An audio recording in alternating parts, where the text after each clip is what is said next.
First Lady of the State of Israel and Mrs. Janet Huckabee and Mrs. Miriam Edelson.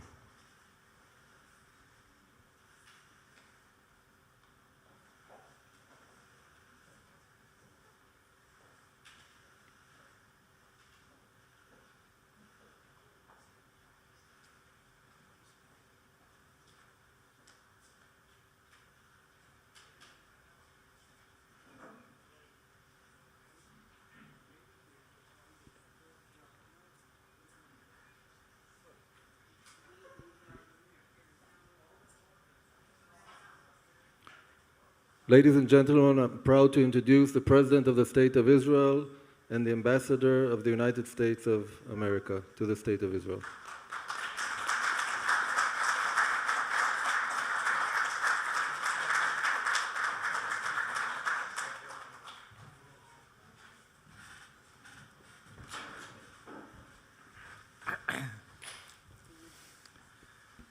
Please.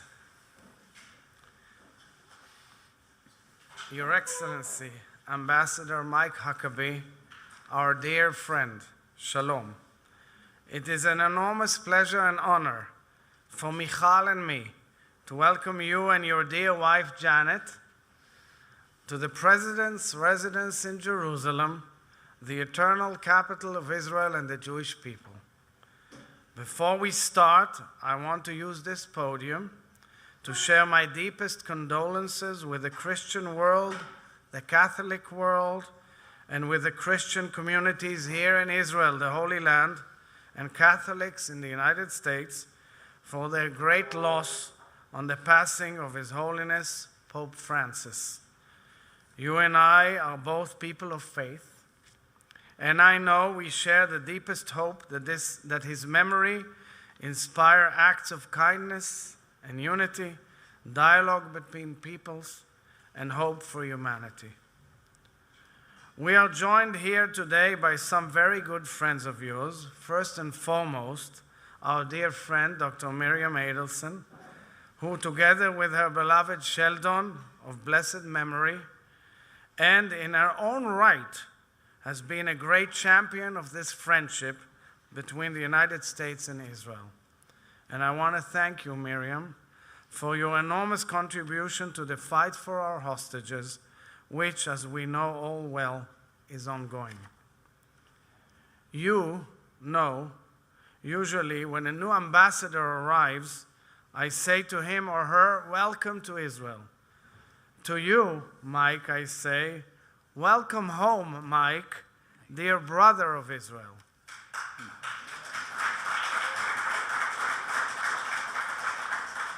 You have been to Israel so many times. Like Abraham, our forefather, you have heeded the command to walk the land from top to bottom, and you have introduced countless others to its physical and spiritual beauty. This time your homecoming is different. This time you are coming as the official ambassador of our most important ally and friend, the United States of America. This is such a natural movement. For years, and especially since October 7th, you've been a leading voice of moral clarity and conscience. The prophet Isaiah's words, "For Zion's sake I will not keep silent, and for Jerusalem's sake I will not remain quiet," come naturally to mind.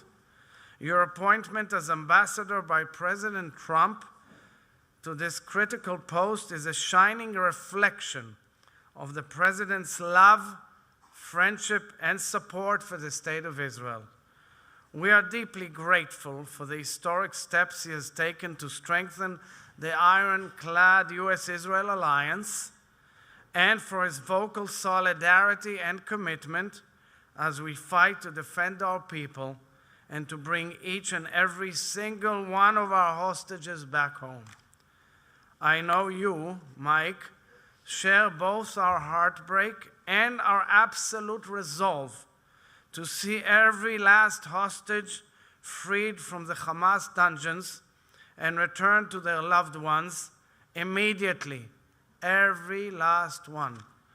I thank you for this allegiance of heart, and no less for your commitment to action. Nothing is more urgent, and nothing warrants our attention more than ending this despicable and ongoing crime against humanity, against every legal and ethical norm, against God Himself. Ambassador Huckabee, our dear friend Mike, you begin your new role at a decisive moment in the history of this region. On the one hand, the Abraham Accords, brokered by President Trump, have demonstrated the power of warm peace. They have shown what happens when nations turn their swords into plowshares, their conflict into cooperation, their distrust into dialogue. We can deepen this path. The psalmist King David wrote, "Seek peace and pursue it." We believe that these words of faith and peace are not only a dream, but a demand upon us that we vow to realize. But to expand peace, we must also soberly recognize the threats to peace. The Ayatollah regime in Iran continues to pursue its radical vision of regional dominance and destabilization on its own and via its proxies, whilst pursuing nuclear arms and openly calling for the destruction of Israel. History has taught us that when a radical regime declares death to Israel and death to America, we must take these threats seriously and counter them with all our determination, resolve, and might for the sake of the safety of our people, for the sake of peace. Mr. Ambassador, on Friday, our nation was so moved to see you add your prayer to the prayers of so many over centuries at the Kotel, the Wailing Wall. And nothing could be more fitting than your service as ambassador in this sacred city, now the home of the U.S. Embassy following President Trump's historic decision. I look forward to personally working closely together with you to take the U.S.-Israel alliance to new heights. Friends, I want to take this opportunity to thank Ms. Stephanie Hallett, Chargé d'Affaires ad interim and Deputy Chief of Mission, for representing the United States of America so well and for doing a great job for the last few years. Toda. So once again, Mike and Janet, Michal and I, and the entire nation of Israel welcome you warmly to the land you love so dearly. May your term here offer you every opportunity to explore the length and breadth of this country and its beautiful tapestry of people, to add new layers to your deep and vital connection to it, and to witness the realization of the prophecies which we have learned so much about. God bless you. God bless America. God bless Israel. Shalom. Thank you, and Bruchim Habaim.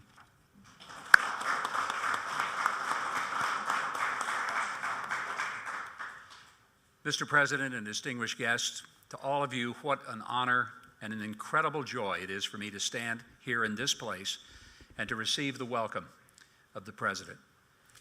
I want to thank my wife for being here with me today and being faithful as a wife for soon to be 51 years of marriage. As I often tell people, I know that you look at us and you say, "You don't look that old." Well, maybe you do think that. So I tell people we got married when we were about 12. And in our home state of Arkansas, that makes us late bloomers. So,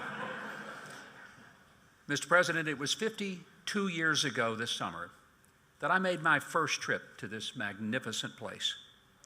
I fell in love with Israel as a 17-year-old wild-eyed boy, amazed that I was actually standing in the land of the Bible. It overwhelmed me.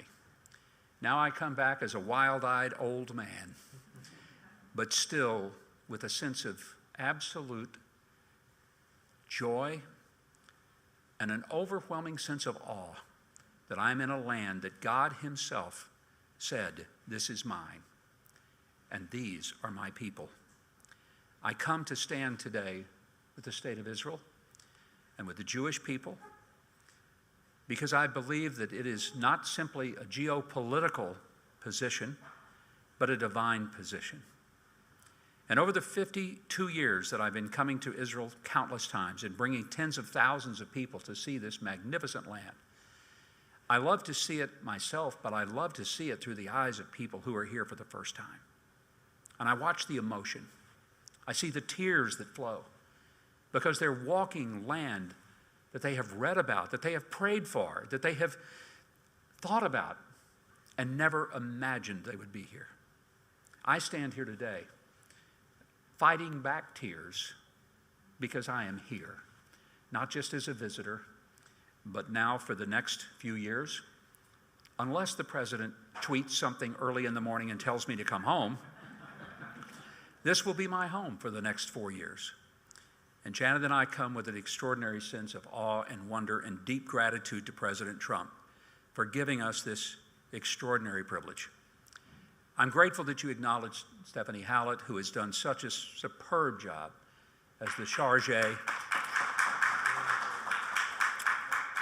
And she's gone through 3 ambassadors, a war, and she probably, now dealing with me, will say, that's all I can take.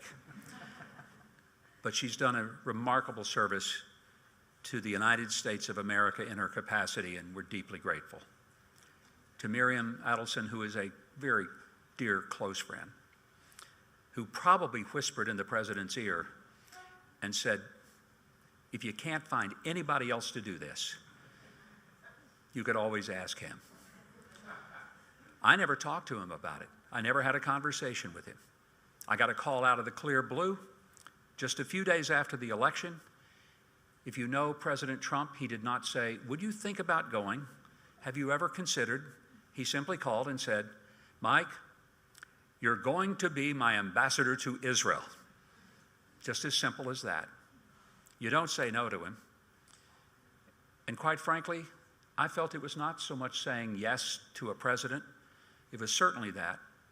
But it was yes to a calling from God himself to come and fulfill what I believe is not just a job, but a mission.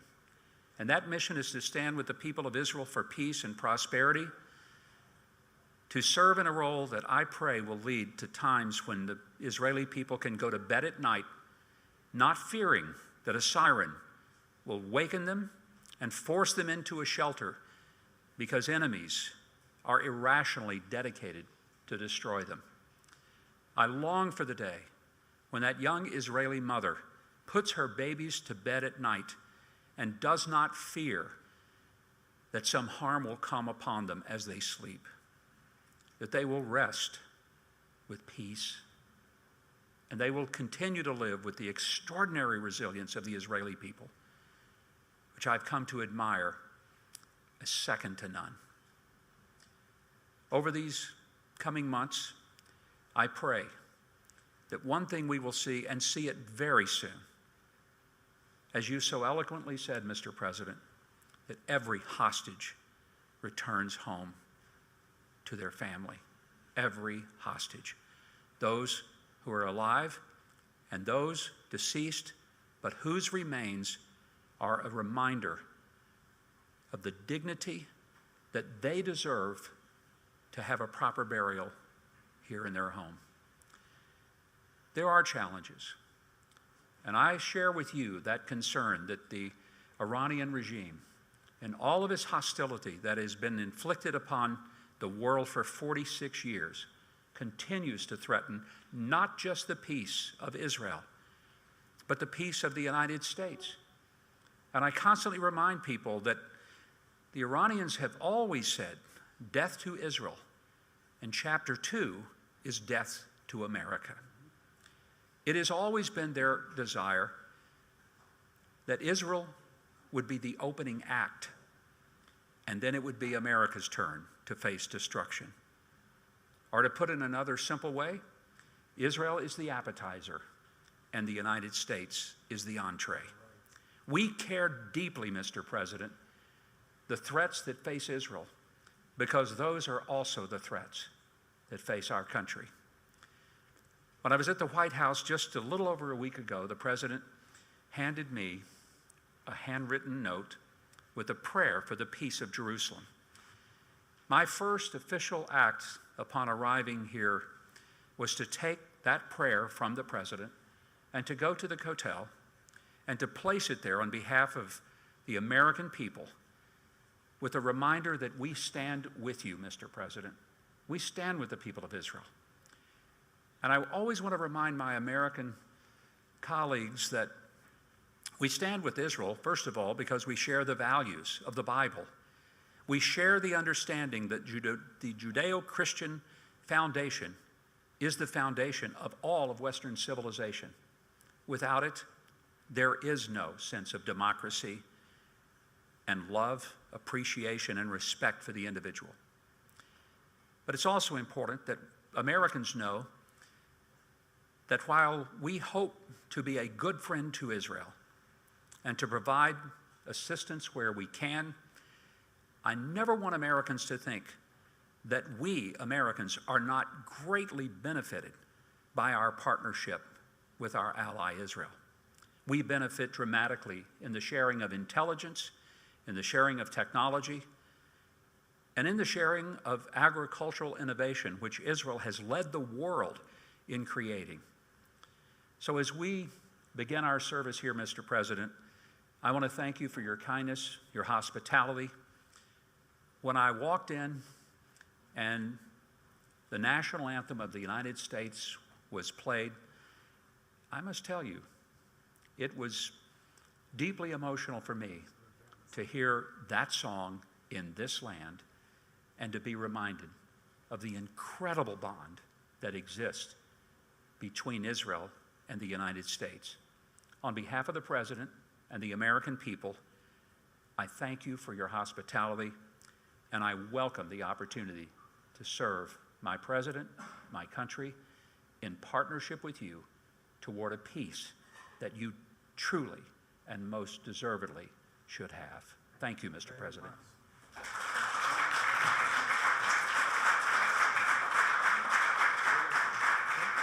I now invite Ambassador Huckabee and Mrs. Huckabee to sign the official guest book of the presidency, accompanied by President Herzog and First Lady Michal Herzog.